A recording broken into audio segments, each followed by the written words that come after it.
El dólar, que está tranquilo desde hace 2 meses más o menos, ¿no, Lucas? Hola, buenas noches, Gustavo. Gracias nuevamente por la invitación. Gusto estar acá. A ver, el dólar ha tenido, podemos verlo, si lo ves en perspectiva, desde noviembre hasta ahora, o desde octubre, cuando lanza el nuevo plan monetario hasta ahora, ves que incluso ha crecido menos que la inflación. O sea, como que desde ese punto de vista podría decir que está relativamente estable.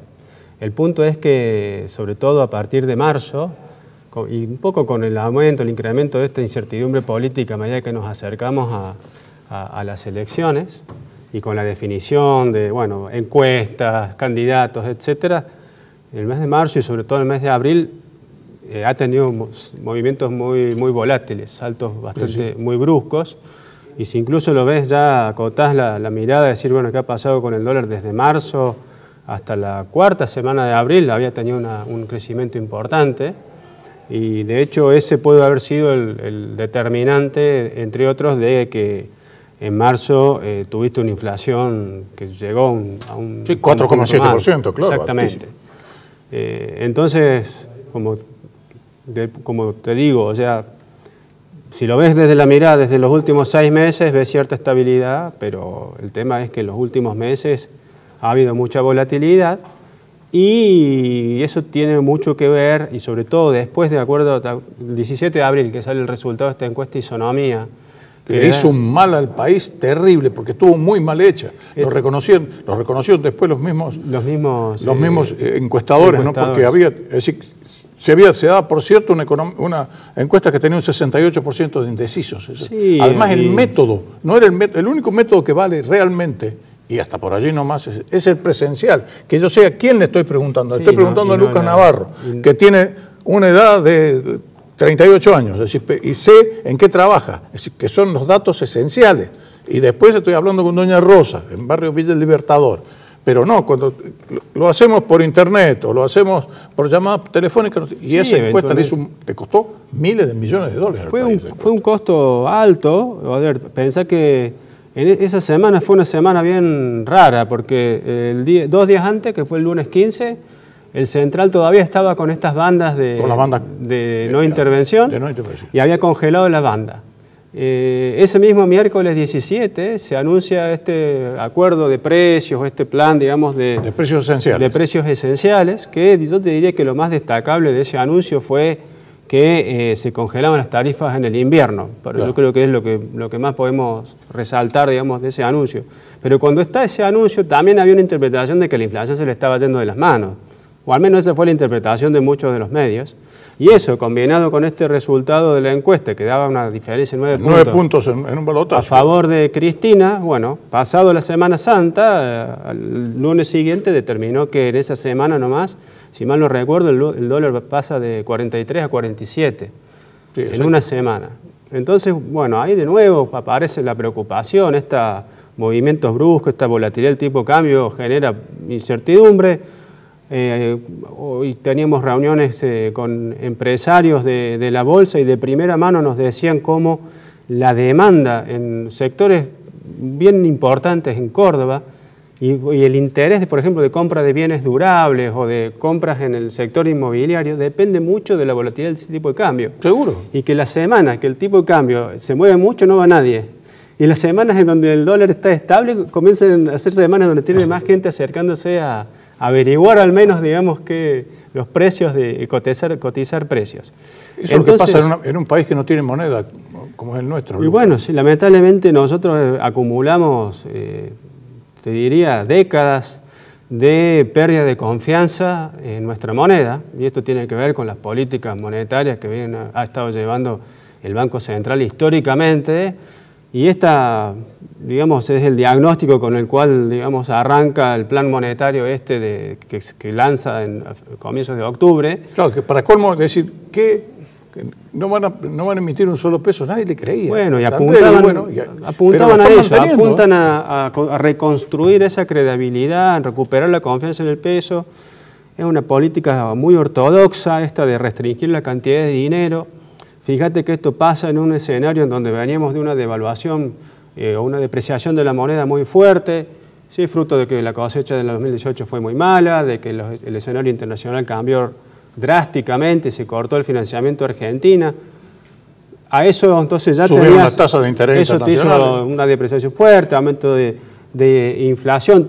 Hablabas de tasas de interés internacional, el costo de financiarse afuera muy alto. Aumentó prácticamente un 200%, ¿no? Prácticamente, y vos me decías... La plata estaba tirada gratis, casi de golpe 2,5. Exactamente, y vos me decías recién de las variables fundamentales de la economía. También pensemos en el contexto en el que se da esta crisis el año pasado. Era un país que tenía un déficit fiscal todavía elevado y era un país que tenía déficit en el comercial, en lo que es la diferencia entre exportaciones e importaciones, déficit en la cuenta corriente, que además incluye bienes y servicios. Entonces era un país que necesitaba más plata de afuera más plata de lo que generaba, básicamente tenía que financiarse externamente. Cuando se cortan estas condiciones de financiamiento, nos quedamos sin plata, literalmente. Uno después, incluso como economista, a uno le cuesta poder analizar la realidad en el día a día, sobre todo cuando no tenés información, la información sale con un rezago.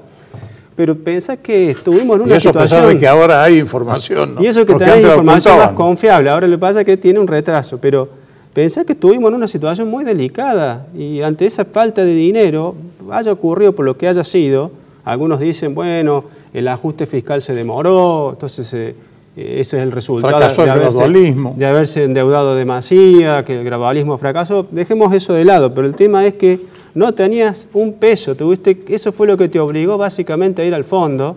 Y el fondo, más allá que unos dicen, no, otra vez el fondo, te prestó la tasa más baja que podías conseguir en el planeta. Te prestó una tasa de interés que básicamente es equivalente a la de un país que no tiene riesgo país. Claro. Entonces, fue el mal menor y hay que destacar eso, ¿no? Cuando analizamos la situación en la que estamos y por lo que pasamos el año pasado. Sí, yo creo que más que tiene que haber ido tapándose la nariz al Fondo Monetario. Yo creo, y mira, entonces el punto es ese, que estabas en una situación donde tenías déficit de cuenta corriente, déficit fiscal, un mercado financiero local que es muy pequeño. Y bueno, te agarró la depreciación fuerte de la moneda, que lo mencionabas recién, y eso te ayudó a corregir estos desequilibrios importantes que tiene la economía argentina, que era el desequilibrio externo, que de hecho este año se ha recuperado. Pero ahora volviendo al plan monetario, este plan monetario que apunta a de una vez por todas a recuperar la confianza en el peso, a hacer reducir la inflación de una vez por todas, es un plan que, agregado al efecto recesivo que tenía todos los fenómenos del año pasado, es como aún más contractivo. Estos planes monetarios enfocados en controlar la cantidad de dinero son típicamente recesivos. ¿Seguro? Tenés evidencia de... Y por eso la gente está tremendamente descontenta. Entonces, claro, le pega a la gente, y sobre todo le pega a la clase media, ¿no? Te le pega a la clase media. Tenés un sector público que también se contrae y gasta menos. Al gastar menos también demanda menos. Tenés precios que subieron, inflación que aumentó mucho. Salarios que fueron por detrás de la inflación, o sea, el poder de compra del salario se redujo. Y a eso le agregas este plan monetario ultra contractivo, que no estoy diciendo que prácticamente no había opción. Es lo que te queda para tratar de recuperar esta confianza en el peso que decías.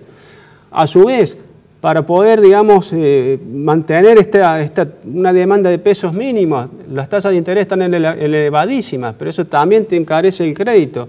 Entonces no existe, el crédito bancario no existe. El crédito argentino no existe y es parte del origen del problema, que el sistema financiero nuestro es tan pequeño que es prácticamente insignificante comparado con lo que es en otros países. El crédito sobre el PIB en Argentina es 15% y en países vecinos es la mitad del ¿De cuánto es en Chile, donde va siempre? Cerca del 60%. Es más del 60-70%. Sí. Es una economía mucho más financiarizada. Porque los mercados capitales funcionan. Las tasas de interés son, bueno, la inflación es muy baja, las tasas de interés son muy bajas también. Hay mucha oferta de crédito, entonces en definitiva la situación es muy distinta, pero... Bueno, este cóctel de cosas que ocurrieron es lo que en definitiva nos deriva en esta recesión de la cual no podemos salir todavía. Y que es una de las crisis más largas que ha tenido Argentina, porque lo que pasa es que siempre se buscaron los atajos, eso es el tema, ¿no? Es cierto. Y así vino el Rodrigazo, y después de Rodrigazo todo lo demás. Y en esta vuelta, el famoso plan Helbar, que tanto... Que lo mencionaron hace poco. Sí, lo mencionaron hace poco, fue uno de los desaguisados más grandes que puede existir en el país. Irreales.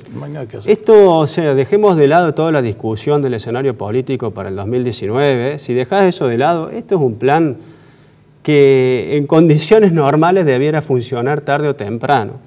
Lo que pasa es que va a ser más tarde que temprano. Ese es el gran riesgo. Tuviste desde que comienza este plan hasta ahora, bueno, noviembre habías tocado fondo, diciembre, enero, febrero, la actividad estaba ahí, que levantaba, que no, que sí, que no. Marzo salió el dato de actividad de marzo, la semana pasada te dio una contracción intermensual de 1,3%, o sea que el primer trimestre aún fue malo. ¿Cómo se hace la comparación, no? Cuando se compara a un mes de marzo que había sido excepcional el año pasado, ¿no? Yo te estoy comparando marzo con febrero. Marzo con febrero, marzo intermensual, sí. La de marzo contra marzo año pasado fue mucho más. Sí. Entonces, bueno, tuvimos en este comportamiento errático y entiendo que, en nuestra opinión, mira, restringiste la cantidad de dinero. Luego del anuncio del acuerdo de precios, 17 de abril, anunciaste que congelás las tarifas para el resto del invierno. En definitiva, lo que te quedaba por controlar o dar un poco de estabilidad al tipo de cambio, la gran preocupación en el dólar. Claro, y afortunadamente no se ha pasado toda la devaluación del dólar a los precios, aunque en los últimos meses se comenzó a acelerar un poco ese traslado. Se aceleró un poco en febrero, marzo, cuando el dólar se comenzó a subir, y ahí empezaste a ver un poco de traslados con retardo, digamos, a los que fuera la devaluación fuerte del año pasado. Pero, digamos, el punto es que te quedaba controlar esa volatilidad cambiaria tan fuerte. En abril, después de lo que contamos de esta encuesta de isonomía, de acuerdos de precio, ahí hubo una volatilidad muy grande, se disparó muy fuerte el dólar y ahí vino la siguiente cambio de timón digamos, del central, que fue el anuncio el 29 de abril de que dejaba esta idea de la no intervención en el mercado cambiario. Que intervenía en cualquier momento. Y anunció: en cualquier momento intervengo en la magnitud que yo lo desee y cuando lo desee. Y el impacto hasta el momento, y es algo que nosotros lo documentamos en algunos informes que hemos difundido, por el momento ha sido bastante bueno. La volatilidad cambiaria se ha reducido sensiblemente. Mira, con movimientos en el exterior que afectaron a todos los países emergentes, menos a nosotros. Tuviste semanas bien complicadas a nivel internacional con esto del endurecimiento de la guerra comercial entre China y Estados Unidos. Y aún así, bueno, tuviste cierta volatilidad en todas las monedas emergentes, y en la nuestra tuviste algo, básicamente, un movimiento muy similares al resto de los emergentes, de manera que da la sensación que la estrategia del central para intervenir va a ser solamente intervenir, vender dólares cuando veas que la volatilidad del peso sea muy distinta al del resto de los países emergentes. Entonces es como que, llamativamente, sin haber mediado ningún tipo de venta de dólares en el mercado cambiario, desde ese anuncio el 29 de abril y lo que va de mayo, el dólar está bastante estable, y eso de una vez por todas te debiera ayudar a tener una tendencia, digamos, a la baja de la inflación que sea sostenible en el tiempo. Sí, seguro, porque hay algunos indicadores, como por ejemplo la inflación mayorista, que es la que más se está resistiendo a bajar, ¿no? La inflación mayorista salió bastante elevada en el mes de abril. Sin embargo, bueno, hay que considerar que en el índice de precios mayoristas hay típicamente bienes transables, claro, ¿sí? Que están muy atadas, digamos, su evolución a lo que es el tipo de cambio, ¿sí? Pues bienes que tienen que ver con importaciones, mientras que en el índice de precios del consumidor, que es el que tiene que ver con la inflación, ahí hay mucho más bienes, más servicios, bienes no transables que tienen una respuesta al dólar mucho menor. Entonces, claro, tiene que comenzar a surtir efecto, no tanto el tema de los precios esenciales, pero sí las tarifas congeladas, ¿no? Porque eso era todos los meses un poquito. Eso sobre todo en los primeros meses del año, de hecho, podrías decir que... Claro, y en invierno.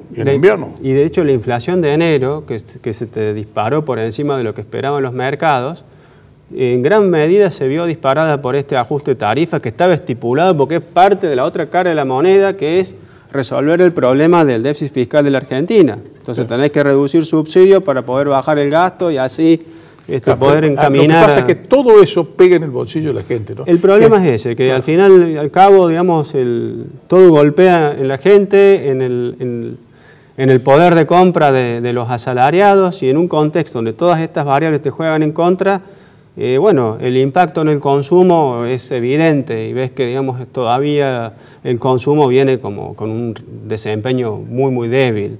Solamente el agro te está dando buenas noticias, pero incluso hasta el agro no te da tan buenas noticias porque los precios de la soja no son los favorables que nos hubiera gustado. Que fueron en un momento. Pero hay un dato importante, y otro de lo fundamental de la economía, que es el déficit de la balanza comercial, que primero se acotó y ahora directamente tenemos superávit, ¿no? Sí, ese es otro dato fundamental bien importante. En los últimos, si no me equivoco, 7 u 8 meses ya tenemos que las exportaciones son mayores a las importaciones, que la cuenta corriente también es superavitaria en el primer trimestre del año 2019, esto no pasaba desde el año 2011, de manera que es un indicador de que quiere decir que el país está produciendo más dólares de los que demanda, para ponerlo, digamos, en términos sencillos, y eso te genera también te da, desde el punto de vista de las fundamentales, te da cierta, digamos, una señal de cierta, digamos, estabilidad esperada del dólar, si se puede decir. Ahora, en Argentina, con la incertidumbre política que tenemos, con esta volatilidad tan grande que estamos reduciéndola, pero que todavía tenemos, que cualquier noticia te genera una explosión, no podemos asegurar nada. Bueno, los mercados han quedado tranquilos con la fórmula Fernández-Fernández. Ese es un detalle a analizar de manera muy minuciosa porque hay muchas opiniones al respecto. Sí, algunas opiniones sugieren de que esa fórmula es una señal de que el electorado no tiene tanta, digamos, preferencia por estas propuestas extremas que sugería el kirchnerismo en el pasado y que el mismo kirchnerismo está reaccionando y trata de mostrar una propuesta que sea más de centro, si se quiere. Pero esa es una interpretación. Yo creo que se están poniendo piel de cordero. Obviamente eso... El pensamiento intrínseco es el dominar absolutamente todo. Absolutamente. El Poder Judicial, el Congreso, los medios, todo. Bueno, eso ya excede lo que es el análisis económico. No, pero, yo te digo que la claro, lectura pero es lo que hace que este tembladeral, es decir, en vez de ser un sismo de grado 12 a de grado 4, 4,5, y eso se refleja precisamente nada más y nada menos que todos los días en el precio de las cosas. Sí, o sea, hay sin duda que hay un impacto, digamos, en lo que es el humor de los mercados, digamos, de este anuncio, y de hecho había bastante expectativa. Esto fue el sábado de la semana antepasada que se hizo este anuncio, y había mucha expectativa de qué iba a pasar el lunes cuando abrieron los mercados, y no pasó nada. Algunos lo interpretan como una señal de debilidad, incluso de bueno, veremos en definitiva qué pasa. ¿Qué pasa y qué pasa en las PASO? ¿Qué pasa en las PASO? ¿Y qué pasa el 22 de junio que tenemos la definición de los candidatos? Exactamente. Muy bien. Gracias, muchas gracias, Gustavo.